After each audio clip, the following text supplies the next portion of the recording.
Muhammad, the man who devised Islam, was not only a white man who owned, sold, and traded black African slaves, referred to them with racial slurs, said they were destined for hell, and taught Satan looks like a black man. Debunking the claim that Prophet Muhammad had black slaves, it is important to note that the Prophet also had Arab slaves. It was not a matter of race. In fact, there are hadiths where the Prophet explicitly states that slaves are to be treated as brothers and sisters.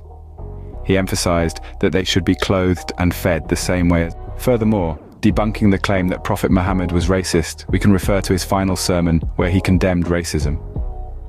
Additionally, there are hadiths where the Prophet criticizes people who boast about their ancestors, stating that all humans are created from dust and will return to dust.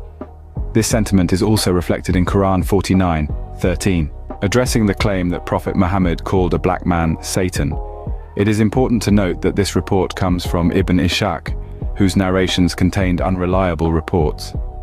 However, even if we assume it to be authentic, it is not racist.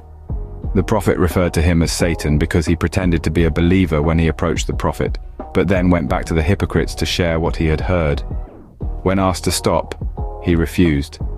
In chapter 2:14 of the Quran, those who pretend to believe when around believers but mock them when with disbelievers are referred to as Satans in Arabic.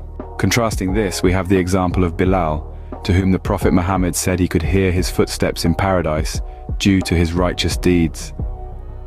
This highlights that the issue was not about race, but rather about the hypocrisy displayed by the other individual. Lastly, debunking the claim that Prophet Muhammad referred to black people using racial slurs such as raisin head, linguistic scholars agree that this is an exaggeration.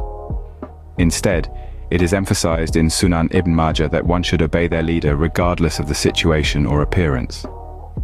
In fact, the word raisin is replaced with Ethiopian missing his ears and nose. Additionally, there is a hadith where the Prophet scolds Abu Dhar for calling Bilal the son of a black woman, stating that he has ignorance within him. Abu Dhar felt great remorse after this incident. These examples clearly demonstrate that any claims of racism against Prophet Muhammad are unfounded and misrepresent his teachings and actions.